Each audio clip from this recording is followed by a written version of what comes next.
India employment report 2024 के अनुसार देश में हर 3 में से एक युवा बेरोजगार बैठा है। अनएम्प्लॉयमेंट रेट 29.1% पहुंच चुका है, वो भी उन लोगों में जिनके पास एक ग्रेजुएट डिग्री ऑलरेडी है। सवाल यहां पर ये उठता है कि 3% of the jobless workforce in India is under 34 years of age. So most of the unemployed people are young, and this is worrying because India's young population is seen as a national asset. भाई कुछ दिनों से काफ़ी comment पे comment आ रहा था। मैं 28 साल का हो गया हूँ, मैं 30 साल का हो गया हूँ, मैं 32 साल का हो गया हूँ, लेकिन मैं बेरोजगार हूँ। आज तक 1 रुपया फूटी कौड़ी नहीं कमा पाया हूँ। इसका कोई सॉल्यूशन बता दो। हमेशा डिस्ट्रैक्शन फील होते रहता है, हमेशा स्ट्रेस लाइफ होते रहता है। घर में जाओ वही एक ट्रॉमा झेलो। तो ये सब तुम भी अपनी लाइफ में फील कर रहे हो, तुम आज भी अनएम्प्लॉयमेंट हो। तो ये वीडियो को मैंने 3 पार्ट में डिवाइड किए हैं। तो लास्ट पार्ट में हम सॉल्यूशन बताने वाले हैं। थोड़ी लंबी हो सकती है, बट इसको एंड तक देखना, काफ़ी तुम्हें समझ में आएगा। ये वीडियो तुम्हारे लाइफ का टर्निंग पॉइंट का हिस्सा हो सकता है। तो वीडियो स्टार्ट करते हैं। पॉइंट स्टार्ट होता है, खुद की गलती की वजह से आज मैं बेरोजगार हूँ। तो इसका एक स्टोरी तुम्हें सुनाता हूँ उदाहरण के लिए। एक का नाम रवि था, एक का नाम अंशु था। दोनों सच्चे मित्र थे। रवि अपने स्कूलिंग लाइफ से हमेशा ऑलवेज सीरियस रहते थे अपने स्टडी को लेकर। हमेशा एक टाइमिंग रूटीन के साथ अपना पढ़ाई को लेकर सीरियस रहते थे। उसका नतीजा ये हुआ कि अच्छा मार्क्स आते रहता था। वहीं अंशु अपने स्कूलिंग लाइफ से ही हमेशा बंक मारते रहते थे, चिल मारते रहते थे, बाबू सोना के ट्रैप में फंसते रहते थे। तो ये दोनों जब बोर्ड एग्जाम आता है मैट्रिक का, दोनों एग्जाम देते हैं। तो रवि का आता है 85%, वहीं अंशु का आता है 49%। जब दोनों का एग्जाम का रिजल्ट नतीजा आने के बाद, तो रवि का जो फैमिली मेंबर थे, उसका जो इंजीनियर बनाइए, अच्छा मार्क्स लाया, इसके अंदर क्वालिटी है, एबिलिटी। वहीं अंशु अपने घर में जाके अपने पिताजी को कहते हैं कि जो है ना, रवि कोटा जा रहे हैं आईसी प्रिपरेशन करने के लिए, मुझे भी पिताजी कोटा जाना है, और जो गलती हुआ, अब अगेन अच्छा मार्क्स लाएंगे और मुझे भी इंजीनियर बनना है। तो दोनों का फैमिली मेंबर मिल के दोनों को आईसी में एडमिशन कराने के बाद उसे कोटा भेज देते हैं प्रिपरेशन करने के। जब कोटा जाते हैं, कोटा में 2 साल मेहनत करने के बाद जब फिर आईएससी के एग्जाम देने आते हैं, दोनों का रिजल्ट एक अच्छा रिजल्ट आया।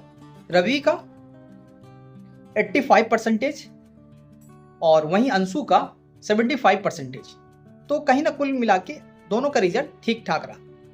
इसका ये भी रीज़न है कि अभी कई स्टेट जो है ना, ऑब्जेक्टिव 50% कर दिए, जैसे कि बिहार में। तो उसका भरपूर फायदा उठाया अंशु ने। दोनों फैमिली मेंबर में फिर से बन गया ओड़ा कि नहीं, ये दोनों को जो है ना आईआईटी नहीं बनाइए, जेई मेंस का एग्जाम का फॉर्म फिलअप करवाइए। तो जेई मेंस का फॉर्म फिलअप कर देते हैं, उसके बाद एग्जाम देते हैं। एग्जाम देने के बाद कुछ दिन के बाद रिजल्ट आता है। तो रवि का आता है 72% अनफॉर्चुनेटली, वहीं फिर 60% अंशु का आता है। तो रवि अंशु दोनों एक साथ ही रह गए। अनफॉर्चुनेटली कह सकते हो, एडवांस के लिए एलिजिबल दोनों नहीं होते। तो एडवांस के लिए एलिजिबल नहीं होते, तो मेंस के बिहाफ में आप कई स्टेट में इंजीनियरिंग कॉलेज में एडमिशन ले सकते हो। दोनों बिहार इंजीनियरिंग कॉलेज में एडमिशन ले लेते हैं। दोनों दोस्त 4 साल करीब मेहनत करने के बाद अपनी बीटेक की डिग्री कंप्लीट कर लेते हैं। कंप्लीट करने के बाद घर जब आते हैं, तो दोनों के पेरेंट्स यही कहने लगते हैं, तुम्हें डिग्री के लिए थोड़ी पढ़ाए थे, तुम जॉब करने के लिए जाओ, कब जा रहे हो। तो इस तरीक़ा से प्रेशर बना रहे थे। तो दोनों ने प्लानिंग किया महाराष्ट्र जाने के लिए। जब यहाँ से महाराष्ट्र जाते हैं दोनों दोस्त मिलकर, वहाँ पे कई कंपनी में रिज्यूमे इंटरव्यू दिए, तब जाके एक कंपनी में जॉब लगती है। तो वो कंपनी में 20,000 पर मंथ फ्रेशर में जॉब लग जाती है। दोनों खुश रहे, हैप्पी हार्मोन उसके बॉडी में रिलीज होने लगा। और कुछ दिन, जैसे 2-3 दिन अच्छे से काफ़ी ट्रीट किए, 1200 रुपया में रूम भी दिला दिए। तो जाके वो सोचा कि बहुत अच्छी कंपनी मिल गई है। 4 से 5 दिन जैसे होता है, उसे टारगेटेड देने लगा और थोड़ा ज़्यादा हार्ड वर्क मतलब थोपने लगा। तो धीरे धीरे वो समझने लगे कि मुझे जो एज ए इंजीनियर नहीं समझ रहा, एज ए लेबर समझ रहा है। तो ये बात एवरी इंजीनियर के साथ ही नहीं होता है। जिसके पास अभी डिग्री है, यदि तुम्हारे अंदर स्किल नहीं है, तुम्हें एक लेबर ही समझते हैं। तुम अपने रिकॉल योर पास्ट करो, आई क्लोज करो, इस वीडियो को पॉज करो। क्या तुम्हारा जो स्टैंडर्ड 1 से ग्रेजुएशन या मास्टर तक जो डिग्री का सफर रहा है, ईमानदारी से बताना, क्या तुम अपनी लाइफ में सीरियस था? सीरियस यानी कि आजकल के जो नल्ले युवा का जो माइंडसेट है, जो होगा देखा जाएगा, जो होगा कर लेंगे, ये माइंडसेट का तुम हो तो तुम्हारा लाइफ में हमेशा बेरोजगारी का जो है ना, हमेशा तुम एक नल्ले ही रहोगे। समझ रहे हो ना बात? तुम अपने रिकॉल करो कि मैंने कहाँ कहाँ गलती किया। क्या तुम बाबू सोना के चक्कर में ट्रैप में फंसे हुए थे? क्या छात्र नेता युवा नेता अपना भाई का भोकाल है?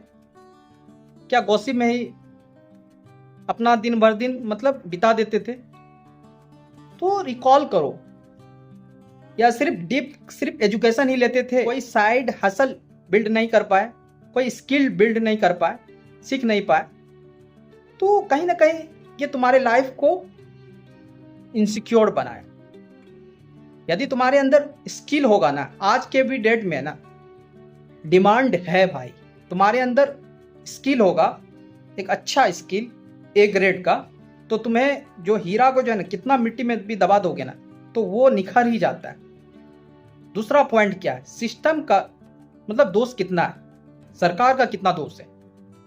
मैं किसी पार्टी के बाइज नहीं हूं, ना कांग्रेस ना बीजेपी, लेकिन जब बेरोजगारी की बात आती है तो थोड़ा सा डीप में जाके इसको रिसर्च करना चाहिए। जब हमारा देश आजाद होते हैं 15 अगस्त 1947 में, तो वहीं चाइना जो है ना जापान का गुलाम थे, वो भी अक्टूबर 1949 में आजाद होते हैं।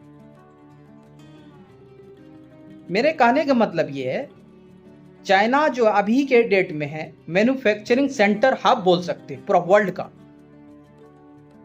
पूरा दुनिया एक्सपोर्ट कर रहा है भाई।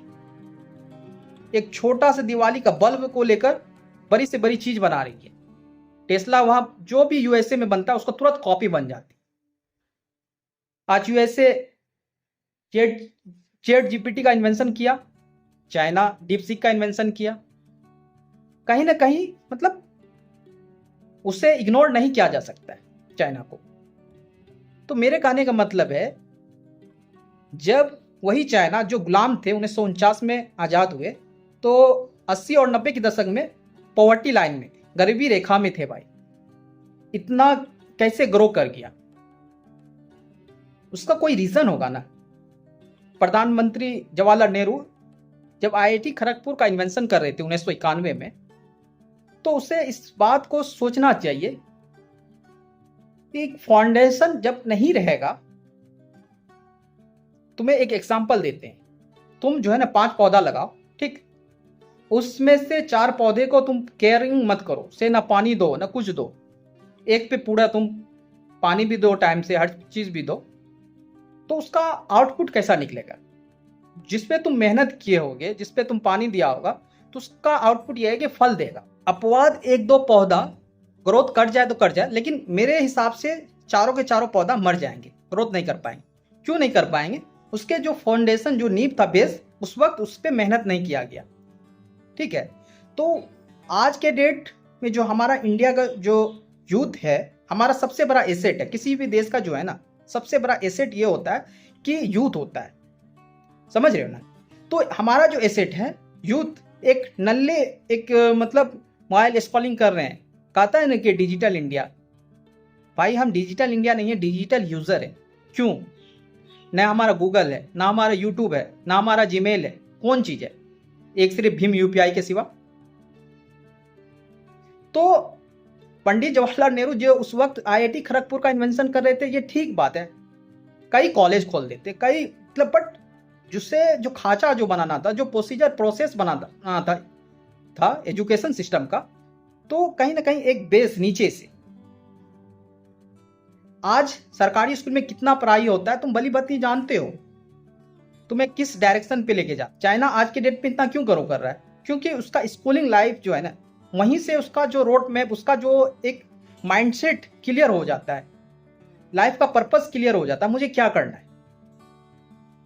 हमारा लाइफ का पर्पस अभी तक कंफ्यूज में है।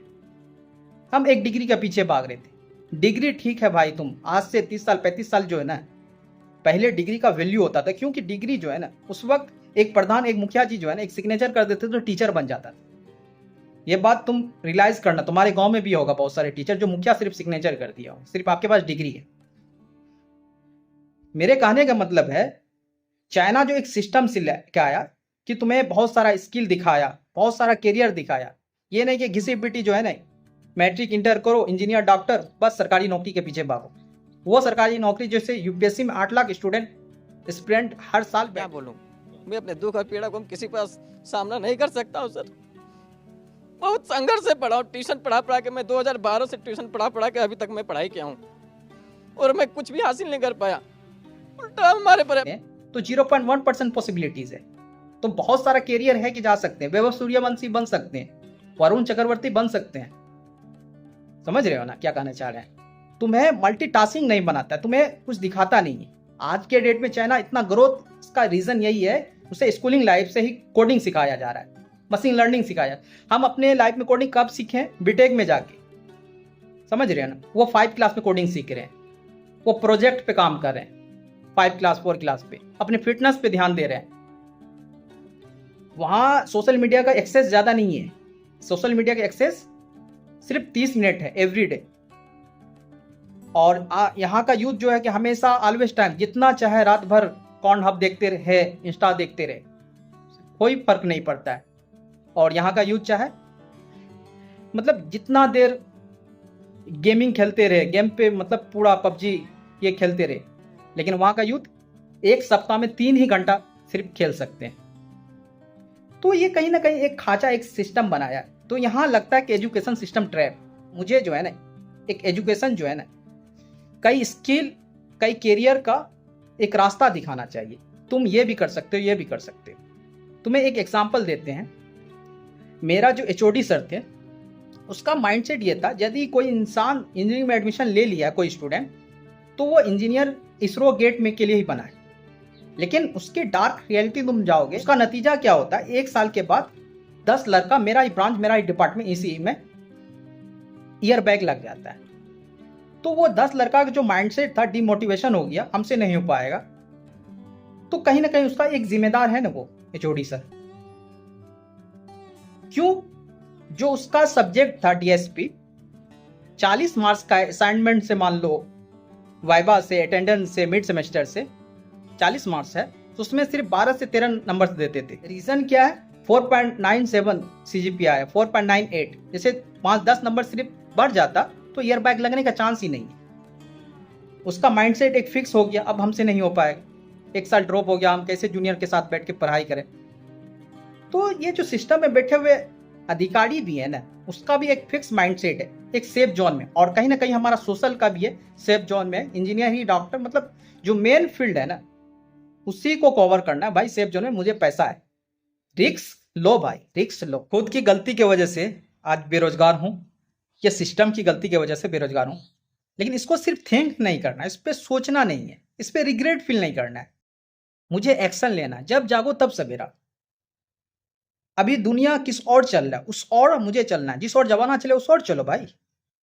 अभी दुनिया में एआई का जमाना आ गया है, तो एआई को एडॉप्ट कर लो। समझ रहे हो ना? एआई एडॉप्ट कर लेते हो तुम अपने अंदर। आज के डेट में जिसके अंदर स्किल है, तो आज लाखों रुपए कमा रहे हैं। जिसके अंदर सिर्फ डिग्री है, मास्टर का डिग्री हो, पीएचडी का डिग्री हो, बट स्किल नहीं है, तो आज बेरोजगार है भाई। तो मेरा यही कहना है कि तुम अपने अंदर 1-2 स्किल तो बिल्ड कर ही लो। और तुम्हें जो है ना, ये समय ना लगे कि मतलब 6 महीना कौन टाइम देगा, 1 साल कौन टाइम देगा एक स्किल को सीखने के लिए। भाई आज के डेट में जो तुम गूगल देख रहे हो, इसका भी इन्वेंशन 1996 में हुआ था। आज के डेट में जो तुम माइक्रोसॉफ्ट देख रहे हो, उसका भी इन्वेंशन 1975 में हुआ था। ई कॉमर्स प्लेटफॉर्म फ्लिपकार्ट सब देख रहे हो, 2007 में हुआ था। टाइम लगता है। तुम्हारे अंदर जो है ना, फोकस कंसंट्रेशन विल बी 0 हो गया। क्यों हुआ है? इसका रीजन तुम्हारे अंदर क्या है, क्विक का चूल मचा हुआ है। आज कोई स्किल सीखे, 10 दिन के बाद उसे रिजल्ट मिल जाए, ऐसा नहीं होता है भाई। मतलब क्विक का चूल मचा हुआ। आज कोई चीज मतलब लगाए तो 10 दिन के अंदर जो है 10x मुझे रिवॉर्ड मिल जाए। इसका रीज़न क्या है? सोशल मीडिया को जो तुम देखते हो ना, दूसरे के लाइफ एक्सपेक्टेशन तुम्हारा हाई हो जाता है, तुम्हारे अंदर हो जाता कि नहीं आज ये जो यूट्यूब पे वीडियो डाला फर्स्ट, आज ही के डेट में डाला, कल जाके वायरल हो गया, इसके पास लाखों रुपया आ गया। समझ रहे हैं? तुम अपनी एक्सपेक्टेशन जो है ना, खुद का अलग अपना माइंडसेट बनाओ भाई। टाइम लगता है किसी स्किल को। हाँ, तुम कह सकते हो मेरा फिनेंशियल स्टेट मतलब गड़बड़ है, इकोनॉमिकल स्तर मेरा गड़बड़ है, तो उसके लिए जो है ना तुम किसी भी जॉब करने के लिए तैयार हो जाओ। अभी तुम मतलब क्या कह सकते हैं कि वेटर के लिए जॉब मिले कर लो, करने के बावजूद भी एक साइड हसल मतलब बिल्ड करो अपने अंदर। जैसे कि तुम रात में ही 3 घंटा तुम अपने टाइम निकालो, उसके अंदर साइड हसल बिल्ड करो। बहुत सारा प्लेटफॉर्म है जो फ्री में मतलब करवा रहा है भाई, मतलब सीख सकते हो स्किल। तुम्हारे अंदर जो है ना डेडिकेशन होना चाहिए, तुम्हारे अंदर क्यूरियोसिटी होना चाहिए किसी भी स्किल को सीखने के लिए। तुम्हें हम ये नहीं कहेंगे कि ट्रेडिंग सीखो, तुम्हें हम ये नहीं कहेंगे कि MLM मार्केटिंग सीखो, तुम्हें वो कहेंगे जो तुम्हारा फ्यूचर में काम आए, जो तुम्हारा 2030 2040 में तुम्हें जो है ना पैसा ही पैसा दे। वो स्किल को सीख लेते हो ना, तुम्हें टाइम लगेगा 2 साल 4 साल, थोड़ा दिक्कत होगा, स्ट्रगल होगा, बट तुम्हारे अंदर जो है ना उससे रिवार्ड काफ़ी हाई देने वाला है। हमें तो ये लगता है कि कम से कम तुम 1 साल दे देते हो ना ये स्किल सीखने में, तुम्हारे लाइफ में मतलब मिरेकल हो जाएगा, एक चमत्कार हो जाएगा, इतना रिवार्ड देगा। तो फर्स्ट स्किल है AI prompt engineer, AI automation. ये काफ़ी डिमांडिंग स्किल है भाई। दूसरा क्या है ब्लॉकचेन एंड वेब डेवलपमेंट। तीसरा क्या है क्लाउड आर्किटेक्चर। चौथा क्या ethical hacking and cyber security expert. पांचवा क्या है एडवांस डेटा साइंस AI। छठा क्या है स्टोरी टेलिंग। सातवां क्या कंटेंट क्रिएटर। आठवां क्या क्लाउड कंप्यूटिंग। नौवां क्या digital marketing plus AI automation आना चाहिए। 10वां क्या है data analytics big data. Last में तुम्हें बोनस पॉइंट देते हैं, तुम्हें ये सब स्किल कुछ भी समझ में नहीं आ रहा है तो फ्रीलांसर सीख सकते हो, कॉपी राइटर हो गया, कंटेंट राइटर हो गया, थंबनेल डिजाइनर हो गया, यूट्यूब वीडियो एडिटिंग हो गया। इन सभी को भी सीख लेते हो एक एडवांस लेवल से, तुम अच्छा खासा मनी अर्न कर सकते हो 30 से 40 हज़ार। तो ये वीडियो में यहाँ तक पहुँच चुके हो, तुम्हें कुछ भी नहीं समझ में आया अभी भी, तुम्हें क्या करना है बुक रीड करो। बड़ा आदमी जो जितना भी तुम देख रहे हो बिलियनर मिलियनर, वो हमेशा बुक रीडिंग करते रहते हैं। और दूसरा ऊपर वाला से यही एक दुआ करते रहो कि अच्छा दिन आएगा, एक ख्वाब में बैठो, ज़रूर तुम्हारे लिए एक अच्छा दिन भी आएगा और तुम्हारे लाइफ ज़रूर एक ना एक दिन चेंज होगा। तो आई होप ये वीडियो कुछ भी समझ में आया होगा। तो तुम्हें क्या करना है like share subscribe don't forget.